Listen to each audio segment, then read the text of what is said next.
Assalamualaikum warahmatullahi wabarakatuh. Perkenalkan, nama saya Novaizatul Humairah, NIM 19630037. Saya akan membahas terkait analisis C organik, nitrogen, dan C per N tanah pada lahan agrowisata Bekenjaya. General outline yang akan dibahas kali ini meliputi latar belakang, kajian pustaka, metode penelitian, pembahasan, serta terakhir kesimpulan. Kesuburan tanah itu telah menjadi kunci penting dalam suatu proses budidaya tanaman, di mana kita tahu bahwa kesuburan tanah itu diartikan sebagai ketersediaan unsur hara tanaman pada waktu yang tertentu. Nah, semakin tinggi kesuburan tanah, maka ketersediaan unsur hara yang di dalam atau di kandungnya itu semakin meningkat. Nah, status hara di dalam tanah tersebut selalu berubah-ubah seiring dengan perubahan musim atau juga pengelolaan tanah dan juga jenis tanaman. Nah, tanah yang selalu ditanami dengan suatu jenis tanaman, maka secara terus-menerus maka akan terjadi proses penyerapan unsur hara baik makro maupun mikro, sehingga hal tersebut jika dilakukan secara terus-menerus atau lama yang berkepanjangan akan menyebabkan defisiensi unsur hara dalam tanah tersebut. Nah, biasanya dilakukan proses pemupukan untuk meningkatkan kesuburan tanah tersebut. Namun, proses pemupukan ini tidak selamanya berlangsung dengan baik atau dapat meningkatkan kesuburan tanah ya. Akan tetapi proses pemupukan yang salah, dosis yang tidak sesuai, maka akan mengurangi kesuburan tanah dan juga akan berdampak negatif pada tanaman yang ditanam pada lahan tersebut. Nah, kasus yang sama itu terjadi pada lahan agrowisata Bekenjaya yang dimiliki oleh kelompok tani Bekenjaya yang terdapat di Kecamatan Benai, Kabupaten Kuantan, Sini. Bisa dilihat di sini, tujuan dari penelitian ini adalah untuk mengetahui karakteristik kimia tanah yang terdapat pada lahan budidaya dan juga menjadikan dasar rekomendasi pemupukan berikutnya. Sehingga dengan mengetahui kadar atau kesuburan dari tanah yang ada di lahan ini, maka akan memberikan gambaran kepada para petani di sini untuk proses pemupukan berikutnya. Kemudian bisa dilihat lokasi agrowisata Bekenjaya ini terletak di Kecamatan Benai, Kabupaten Kuantan, Sini, Riau, di mana lahannya itu memiliki luas sekitar 7 hektar yang rutin diusahakan untuk budidaya tanaman hortikultura.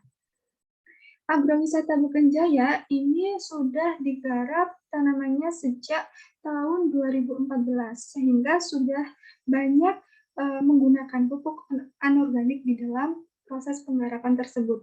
Nah, para petani dari sini itu mengkhawatirkan akan terjadinya keracunan terhadap tanaman yang dibudidayakan berikutnya, karena mengingat selama ini itu mereka menggunakan dosis pupuk yang di luar batas anjuran atau proses pemupukannya juga tidak selamanya benar. Parameter yang diamati pada penelitian kali ini mengenai keasaman atau pH, C organik, N total, N tersedia, dan juga perbandingan C dan N. Pemilihan parameter tersebut dikarenakan dengan parameter uji tersebut akan didapatkan hasil analisis kandungan unsur hara yang ada di dalam tanah agrowisata Bekenjaya, sehingga akan menjadikan dasar pada pengelolaan atau pemupukan berikutnya. Lokasi sampling ini pada lahan agrowisata Bekenjaya ini biasanya digunakan sebagai agrowisata dan juga tempat budidaya tanaman hortikultura, di mana terdapat 5 lokasi yang berbeda-beda dengan tanaman atau jenis tanaman yang ditanam pada lahan tersebut. Yang pertama, pada bagian depan kiri ditanami cabai, bawang, jagung. Pada bagian depan kanan itu meliputi cabai, bawang, jagung, kacang panjang, dan juga buncis. Sedangkan pada bagian tengah itu sama dengan bagian depan kiri. Dan pada bagian belakang kiri ini meliputi cabai, bawang, jagung, buncis. Dan pada bagian belakang kanan itu cabai, bawang, jagung, dan juga buncis. Bisa dilihat pada gambar tersebut. Kemudian aktivitas pencemaran yang menyebabkan kesuburan tanah di dalam lahan agrowisata Bekenjaya ini berkurang karena ini proses pemupukan yang salah. proses pemupukan pupuk organik yang terlalu banyak atau melebihi dosis anjuran menyebabkan menurunnya kualitas tanah dari lahan agrowisata Bukit Jaya ini, sehingga dikhawatirkan akan menghambat proses pertumbuhan tanaman hortikulturanya. Beberapa parameter yang telah saya sebutkan tadi itu meliputi pH atau keasaman yang menggambarkan kondisi atau tingkat keasaman dari lahan tersebut atau tanah tersebut. Kemudian ada C organik atau karbon organik. Ini merupakan parameter untuk menggambarkan keberadaan bahan organik di dalam tanah. Kemudian N total atau nitrogen total dan juga nitrogen tersedia ini menunjukkan tentang unsur nitrogen di dalam tanah, di mana tidak selamanya N total dengan N tersedia itu jumlahnya itu berbanding lurus. Akan tetapi pada kalanya N total dan juga N tersedia ini berbanding terbalik. Kemudian ada juga C per N, di mana parameter C per N ini digambarkan karbon dan juga nitrogen di dalam tanah perbandingannya. Kemudian kita lanjut ke kajian pustaka. Metode analisa sampel tanah untuk mengukur keasaman atau pH tersebut umumnya dilakukan dengan menggunakan metode elektroda gelas atau kaca. Kemudian pada analisa C organik itu menggunakan metode Wolke and Black. Pada analisa nitrogen biasanya menggunakan metode destruksi basa atau disebut dengan metode Kildall.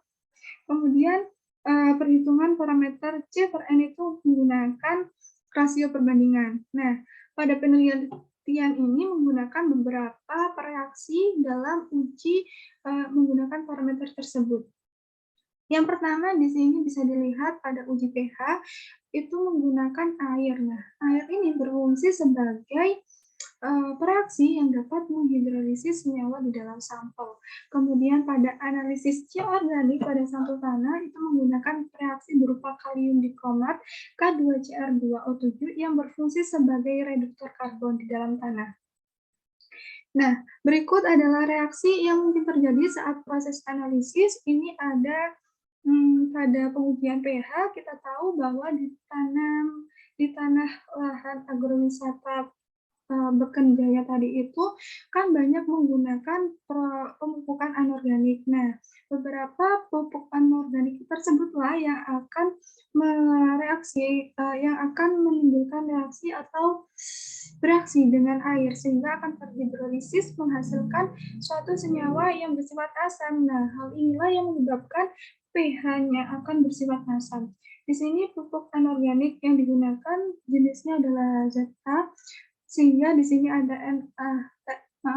NH4 2 kali SO4 ketika bereaksi dengan air dia akan menghasilkan 2 NH4OH dan juga H2SO4 sehingga akan menghasilkan senyawa yang asam.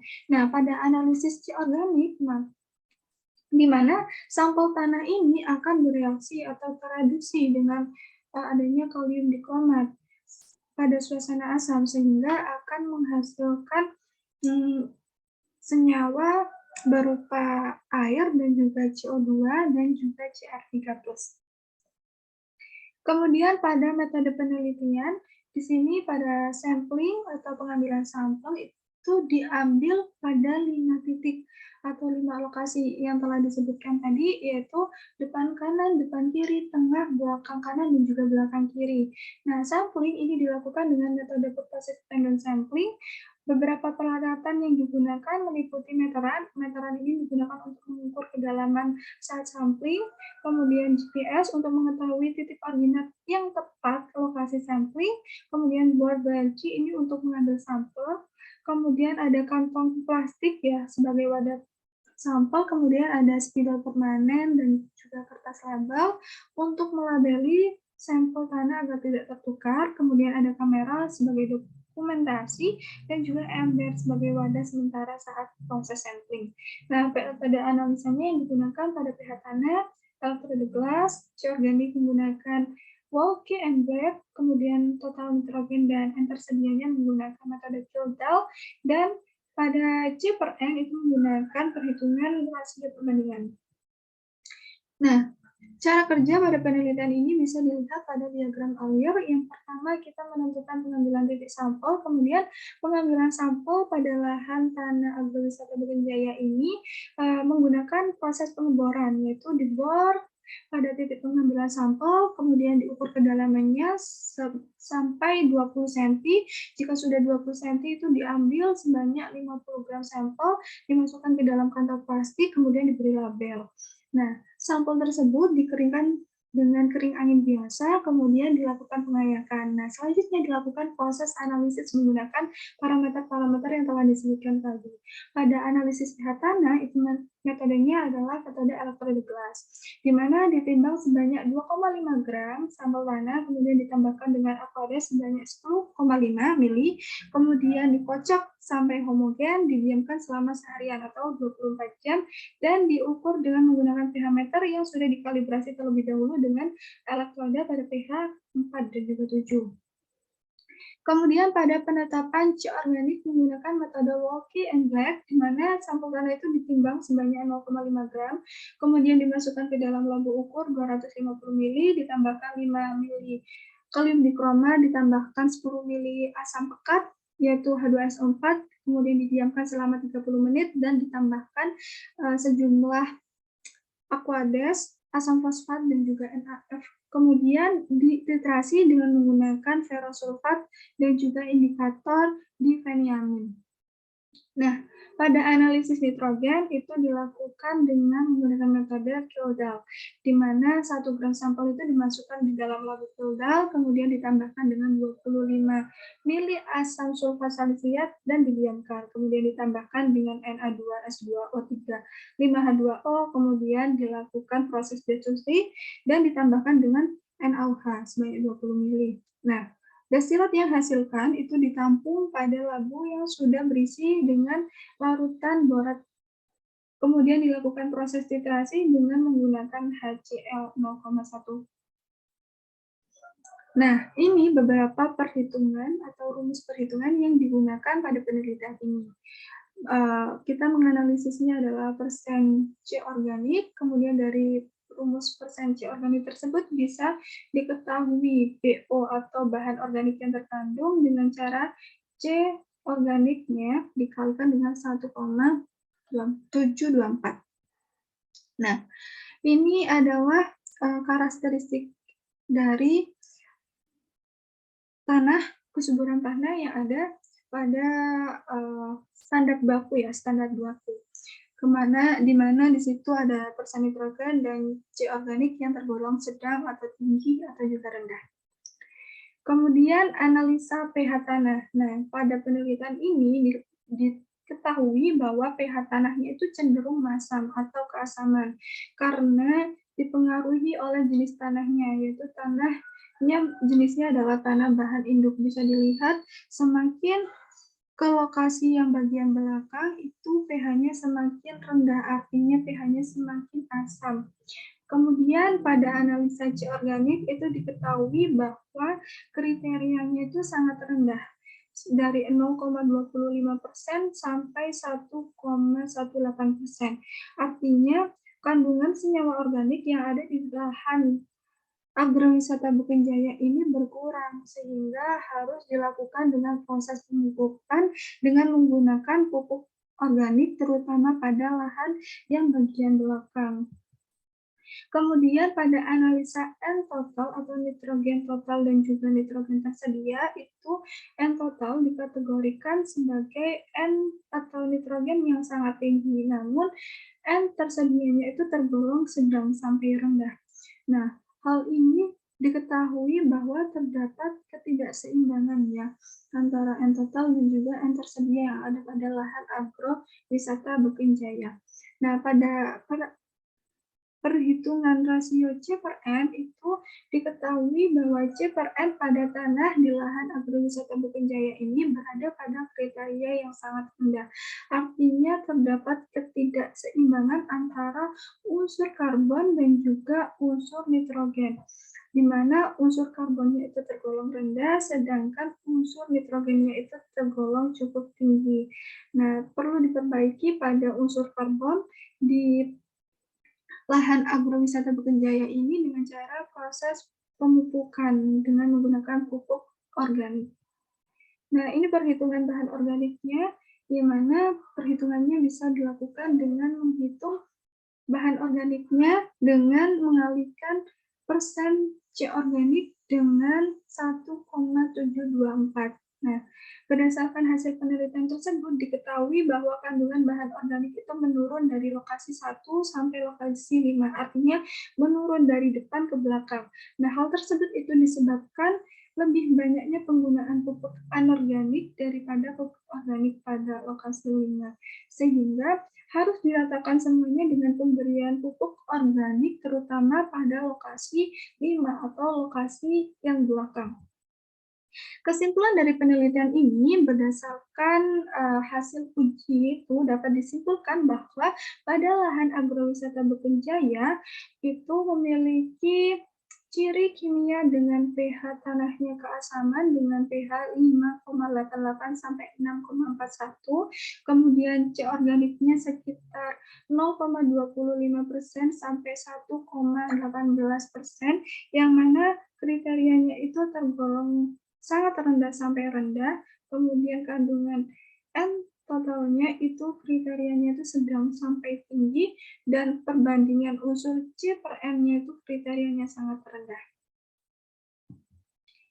Nah, berikut ini adalah daftar pustaka, di mana jurnal utamanya menggunakan jurnal dari Novsa Giarti dan kawan-kawan. Kemudian ini beberapa daftar pustaka yang mendukung dari penelitian tersebut. Oke, sampai di sini pemaparan saya. Mohon maaf apabila terjadi banyak salah kata maupun tulisan. Terima kasih. Wassalamualaikum warahmatullahi wabarakatuh.